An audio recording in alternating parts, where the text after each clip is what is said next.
Circus is a place that is full of freaks, and you know they make people happy. People love them for their expressions, their appearance, and their incredible movements. But there's another side you rarely hear about. Some performers lurked in the darker corners of history, known not just for entertaining, but for frightening audiences in ways most would never forget. Their stories are strange, shocking, and sometimes terrifying, yet they shape the circus in ways we rarely think about. So stick around, because in this video, you'll meet 15 circus freaks the world was too afraid to see. Number 15. Edward Morake. Born in 1829 in England, Edward Morake was said to carry a second face on the back of his head. Its features were hauntingly human, with lips that moved silently, as if whispering secrets no one could understand. Visitors who glimpsed him spoke of a chilling presence, an unsettling duality of innocence and menace. Despite attempts to conceal him, the strange deformity drew attention from physicians and sideshow enthusiasts alike. Whispers of madness surrounded him, and he reportedly spent nights pleading for relief from the unseen voice. The face's eyes reportedly followed anyone who entered his chamber, amplifying the macabre fascination.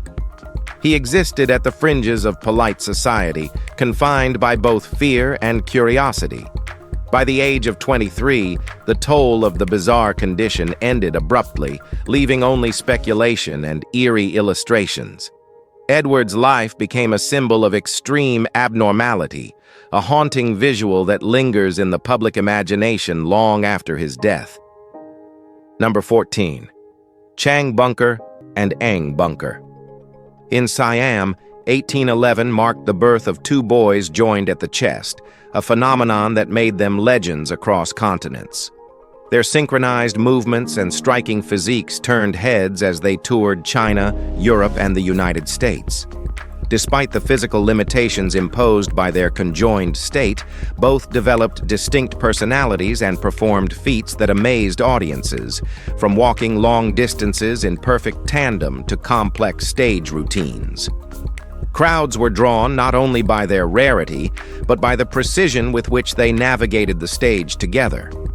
As they aged, they integrated into society, marrying and fathering children, all while maintaining the spectacle that made them famous.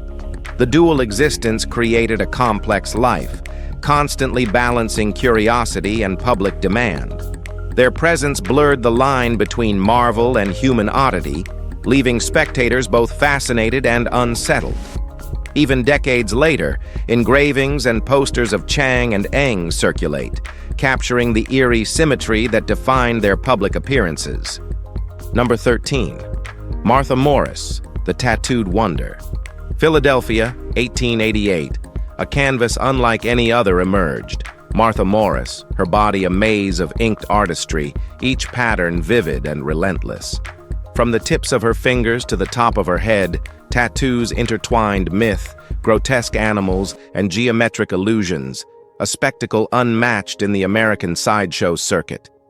People leaned closer, enthralled and unnerved, unable to look away from the labyrinth of pigments that traced her every contour. Exhibited in dime museums and traveling carnivals, she became a moving gallery, celebrated for precision and strangeness. Her presence defied the norms of feminine appearance, provoking shock and fascination in equal measure. News clippings and illustrations documented her exhibitions, but the gallery of her own body eclipsed every printed image. Visitors speculated on the painstaking effort, imagining the long sessions and unbearable discomfort, yet the performances remained smooth, deliberate, mesmerizing. Crowds whispered, gawked, and occasionally recoiled, but none denied the mesmerizing spectacle of a living, breathing work of art walking among them. Number 12. Franchesco Lentini, the Three-Legged Man. The stage lights flickered across three legs moving in uncanny unison, an impossible spectacle that froze spectators mid-gasp. Born in 1889 in Sicily, Lentini's parasitic twin gave him an extra limb, a physical anomaly that became both fascination and spectacle. Traveling carnivals and circus tents across the United States showcased him performing everyday feats with astonishing precision, walking, running, even kicking a ball, while the audience stared, torn between amazement and unease. Posters highlighted the grotesque perfection of his form, exaggerating the third leg's prominence, enticing curious crowds from small towns to sprawling cities. Lantern light caught the unusual angles of his body, casting shadows that amplified the surreal effect. Behind the scenes, careful choreography ensured every movement emphasized symmetry and control, making the anomaly appear both natural and otherworldly. Photographs and cabinet cards captured him in mid-motion, yet nothing conveyed the eerie, fluid reality of Lentini alive on stage. Let's move on. Number 11. Clarence E. Willard, the Man Who Grows. A room full of gasping spectators fell silent the moment Willard's limbs stretched impossibly before their eyes.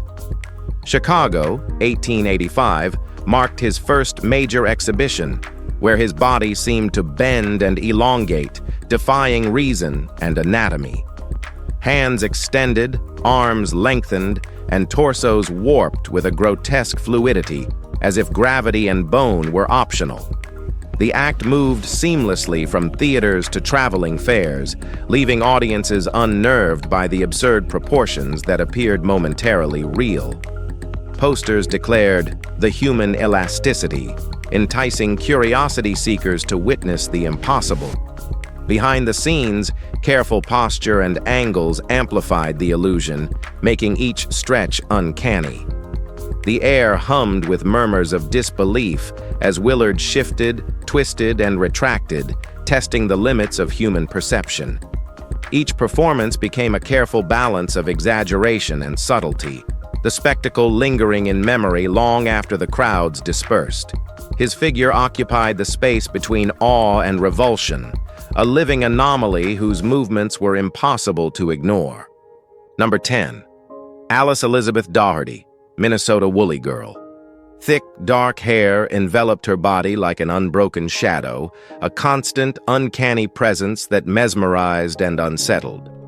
Born in 1887 in Minnesota, Daherty appeared on traveling carnival stages as a child, her small frame hidden beneath dense fur. Crowds pressed closer, drawn to the striking contrast between her delicate features and the thick growth covering arms, torso, and face.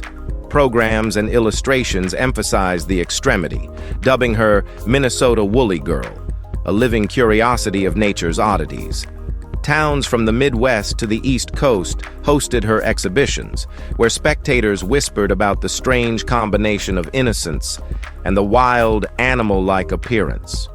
Each performance highlighted the rarity of her condition, orchestrated with care to maximize visual impact. Observers found themselves caught between fascination and revulsion, their eyes tracing the contours of her hair-covered body. As she moved across the stage, the flicker of lantern light accentuated shadows within the dense growth, turning every motion into a hypnotic, unsettling spectacle. Number 9. Jonathan R. Bass, Ossified Man. Movement became a measured event, each attempt deliberate, like a living sculpture frozen in time. In Ohio, late 1800s, Bass's body gradually hardened, joints locking into rigid positions that fascinated and unsettled audiences alike. Advertisements promised spectators a glimpse of human extremity taken to the edge, calling him the Ossified Man. When he appeared under the circus tents, lanterns and early electric lights highlighted the unnatural straightness of his posture, casting elongated shadows across the boards. Handlers assisted carefully, ensuring the fragile form maintained its eerie presence without injury. Crowds leaned forward, murmuring at the contrast between human fragility and the seemingly stone-like rigidity that dominated the figure. Sketches and engravings spread widely, but they failed to capture the unsettling immediacy of seeing Bass in motion, or near immobility.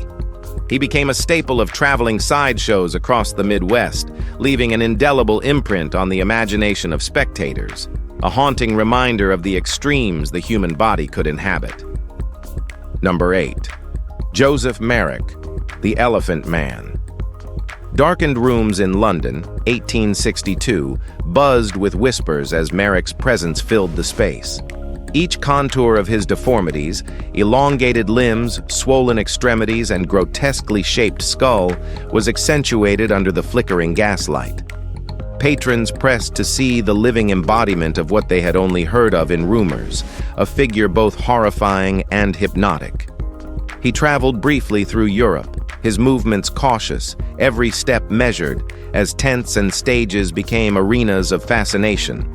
Artists sketched furiously, attempting to capture the grotesque angles, while onlookers leaned closer, both repelled and unable to turn away. Advertisements promised a spectacle unlike any other, showcasing a human form pushed to impossible extremes. The eerie symmetry of his deformities, combined with careful stagecraft, ensured a lasting impact on those who glimpsed him. Merrick's figure loomed in the public imagination, a striking emblem of human difference amplified under the circus lights. Number 7. Elizabeth Green, Stork Woman. A face stretched unnaturally, a beak-like nose casting shadows over her cheeks, caught in the beam of a single spotlight. Green's elongated features drew immediate attention as she appeared in sideshows across the 1920s, her presence simultaneously captivating and disquieting. Born in the early 1900s, she moved with a precision that emphasized every abnormal angle, turning her into a living sculpture of human oddity. Programs and posters highlighted the startling elongation, enticing audiences eager to witness her bizarre visage.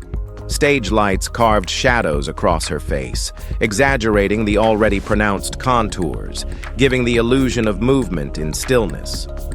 Spectators leaned forward, mesmerized by the combination of delicate expressions and grotesque exaggeration. Sketches circulated widely, but only the live presentation conveyed the uncanny effect.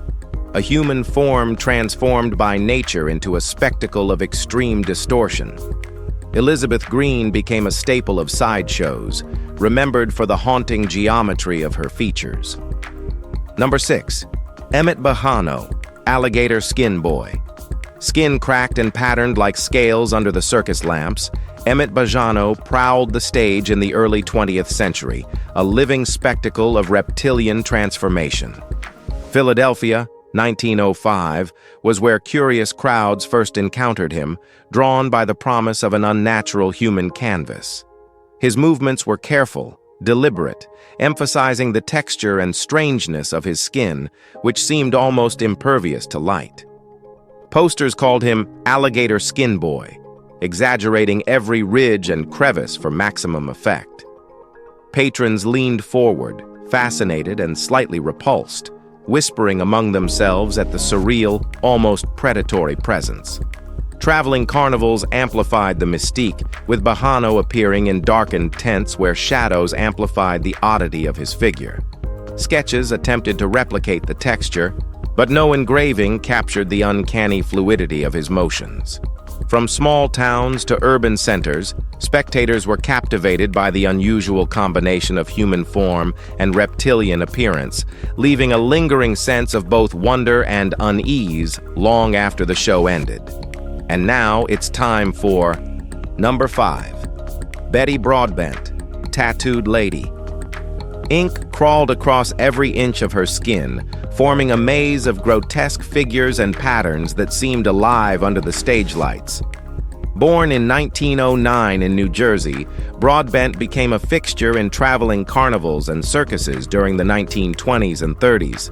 Her full-body tattoos a rare and shocking sight. Audiences leaned in, drawn by the contrast of delicate features and the overwhelming visual chaos that covered her body. Posters promised spectacles of unparalleled peculiarity, showcasing her in poses that emphasized the intricate designs. Lantern-lit tents amplified the dark lines and saturated hues, making the artwork pulse with life. Broadbent's presence blurred the line between canvas and human, leaving spectators unsettled yet mesmerized. Sketches and photographs attempted to capture the effect, but only witnessing her in motion conveyed the hypnotic, almost living quality of the tattoos. Her performances were a moving gallery of extreme art, forever etched into the memory of those who saw her. Number 4. Lobster Boy, Grady Styles. Clawed hands and webbed feet made him both grotesque and strangely compelling on stage. Born in 1937 in Pennsylvania, Grady Styles' ectrodactyly created a visual spectacle that carnivals and sideshows could not resist. The nickname Lobster Boy appeared boldly on posters, drawing crowds eager to witness hands and feet twisted into unnatural forms. He performed carefully choreographed movements to highlight the deformity, emphasizing every joint and claw. Towns from Pennsylvania to the Midwest hosted his appearances, where light and shadow exaggerated the serrated angles of his limbs. Audience members whispered, half repulsed and half fascinated, unsure where curiosity ended and discomfort began. Photographs circulated widely, but only live exhibitions conveyed the full impact of Styles' unique body mechanics. His presence became synonymous with sideshow oddity, a visceral reminder of the extremes human anatomy could take under rare conditions, leaving a long-lasting, haunting impression on all who glimpsed him. Number 3. Saartjie Baartman, Hottentot Venus. Early 19th century London theaters dimmed as crowds flocked to see her unique physique. Born in 1789 in South Africa, Saartjie Baartman's enlarged hips and posterior made her a controversial attraction in European exhibitions. Audiences pressed close, examining the stark contrast between her natural features and the exaggerated focus imposed by promoters. Posters called her the Hottentot Venus, capitalizing on curiosity and the shock of difference. Performances highlighted what Western spectators considered unusual proportions, often under harsh lighting that dramatized every angle. Artists sketched and painted her figure, capturing fascination tinged with revulsion, while lantern-lit rooms amplified her presence. She toured multiple cities across Britain and France, leaving onlookers both unsettled and obsessed. The combination of exoticism and anatomical extremity made her unforgettable, her name recurring in discussions of human oddity long after exhibitions ended. Saartjie's figure became a lasting emblem of exploitation, spectacle, and the dark appetite for the bizarre. Number 2. Fedor Jeftichew, Jojo the Dog-Faced Boy. Moscow, 1868, witnessed the birth of a performer whose thick hair covered most of his face, giving the impression of a canine visage.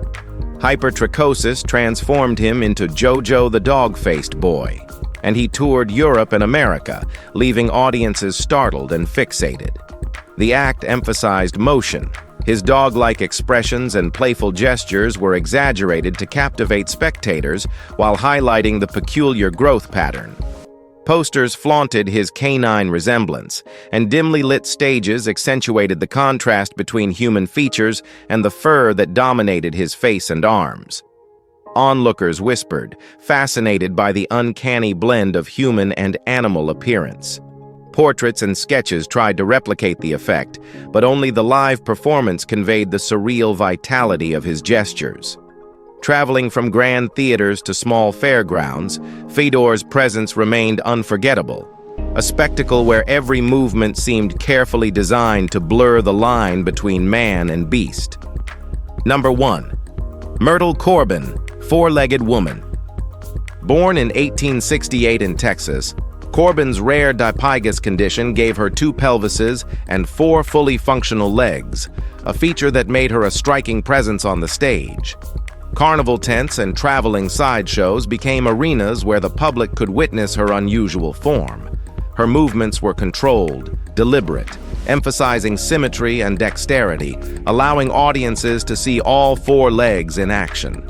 Posters branded her the Four-Legged Wonder, attracting spectators eager to observe the human anomaly.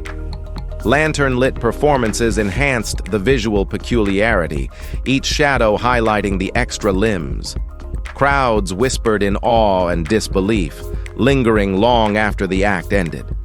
Sketches and newspaper illustrations circulated, capturing some of the curiosity she inspired, but the live spectacle remained unmatched.